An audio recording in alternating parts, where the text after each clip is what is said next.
जय श्री कृष्ण मित्रों। आज हम श्रीमद् भगवद गीता के तृतीय अध्याय के अमृत ज्ञान का श्रवण करते हैं। शुरू करते हैं। श्री कृष्ण भगवान बोले, हे अर्जुन, तुम शिष्य बनकर मेरी शरण में आए हो, इसलिए मैं तुम्हें ज्ञान योग अथवा सांख्य योग की शिक्षा दी है। अब मैं तुम्हें कर्म योग के विषय में गूढ़ विधि बताऊंगा, जिसके द्वारा तू कर्म करता हुआ भी कर्म के बंधन से मुक्त रहेगा। हे अर्जुन, तू सुख दुख लाभ हानि जय पराजय सबको समान भाव से स्वीकार कर ले। इस प्रकार सुख दुख लाभ हानि जय पराजय अथवा हार जीत को एक समान समझकर केवल इसलिए युद्ध करो क्योंकि इस समय युद्ध करना तेरा कर्तव्य है। और यदि इस मानसिक वृत्ति से अपना धर्म समझकर युद्ध करोगे तो तुम्हें उसका पाप नहीं लगेगा। तब अर्जुन ने प्रश्न किया, हे माधव, तुम क्या कहते हो, युद्ध करने पर पाप नहीं लगेगा? युद्ध में तो हिंसा होती है, इतने लोगों की जान जाती है, लाखों प्राणियों की हत्या होंगी, फिर उसके पाप से कैसे बचेंगे? तब श्री कृष्ण भगवान बोले, यदि कोई कार्य निष्काम कर्म योग के भाव से किया जाए तो ना उसका पाप लगता है और ना ही उसका पुण्य मिलता है। निष्काम कर्म योग मनुष्य को पाप और पुण्य के फल से मुक्त कर देता है। अगर मनुष्य पाप भी करे या पुण्य करे और निष्काम कर्म योग से करे तो उसे पाप का और पुण्य का फल नहीं मिलता। हे अर्जुन, यह बहुत गूढ़ विद्या है। पार्थ, जो इसका रहस्य को समझ लेता है वो इस संसार में रहते हुए भी संसार के सारे कर्म करता हुआ भी कर्म फल के बंधन से मुक्त रहता है।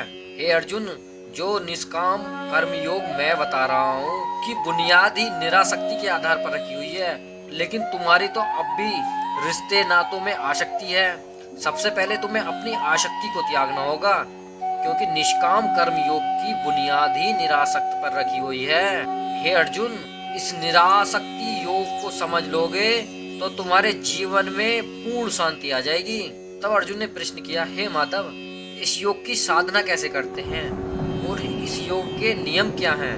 तब श्री कृष्ण भगवान बोले, इस योग की साधना के लिए हजारों वर्षों की तपस्या की आवश्यकता नहीं होती। इसकी साधना तो सिर्फ एक क्षण में ही हो जाती है। जिस क्षण में प्राणी अपने मन का रवैया बदल लेता है वही क्षण।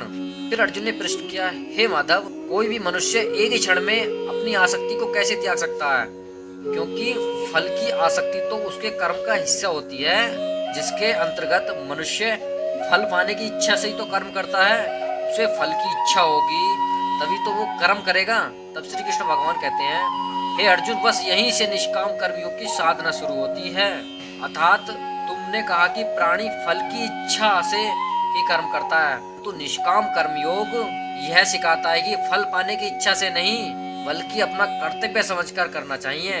अपना धर्म के पालन करने के लिए कर्म करना चाहिए कि फल तुम्हारे अधिकार में नहीं है, केवल कर्म करना तुम्हारे अधिकार में है।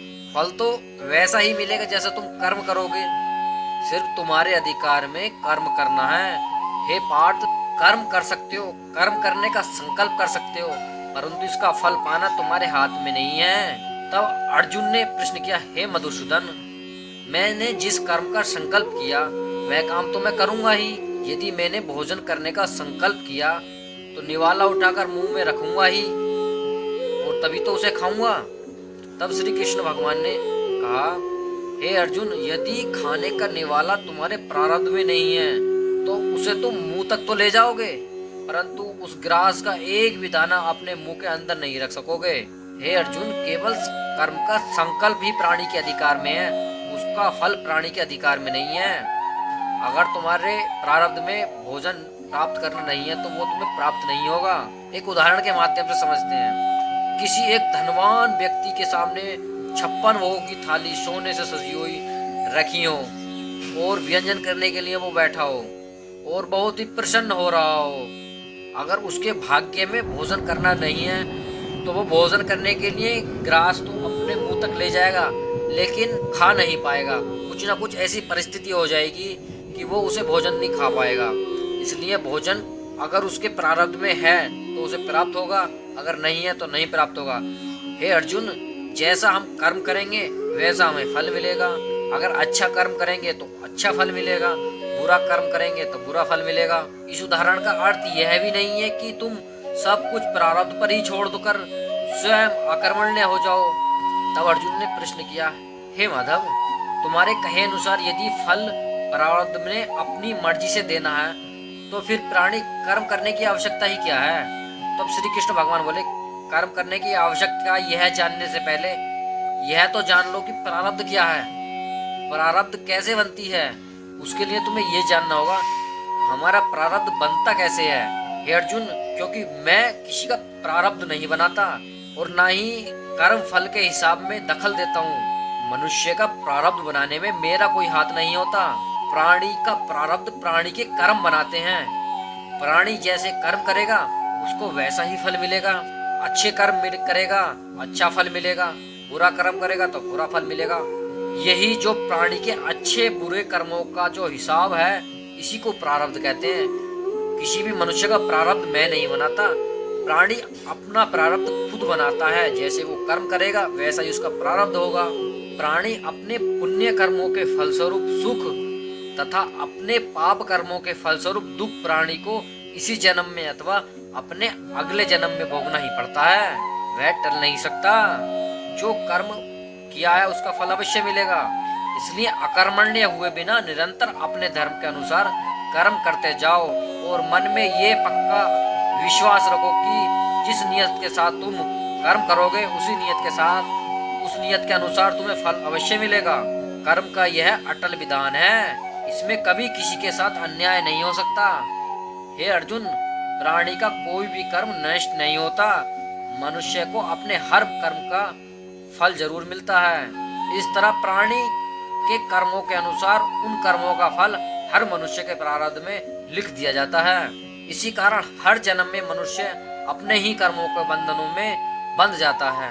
इसी कर्म के बंधन में बंध जाने के कारण मनुष्य का आवागमन मनुष्य अर्थात जन्म जन्मांतर के चक्रव्यूह में फंसा रहता है और उसे मोक्ष प्राप्त नहीं होता। मनुष्य जो अपने एक जन्म में कर्म करता है उसके फल के रूप में पाप या पुण्य दोनों ही होते हैं। कभी पाप अधिक हो जाता है, कभी पुण्य अधिक हो जाता है। दोनों का दुख सुख भोगते हुए मनुष्य अपने नए जीवन में जो कर्म करता है उनका हिसाब पाप पुण्य के खाते में नए सिरे से लिख दिए जाते हैं। इस तरह इन नए कर्मों को भोगने के लिए एक और नया जन्म लेता है और जन्म जन्मांतर का यह सिलसिला लगातार चलता रहता है और मनुष्य की आत्मा को अपने परमात्मा से मिलन नहीं होता, जिसे मोक्ष कहते हैं। मनुष्य की आत्मा का परमात्मा से मिलन कभी हो ही नहीं पाता। वह इस कर्म के फलों में ही भटकता रहता है। पहले कर्म करेगा अच्छे या बुरे, फिर उनका फल भोगेगा, फिर कर्म करेगा, फिर भोगेगा। यही मनुष्य के जीवन में निरंतर चलता रहता है।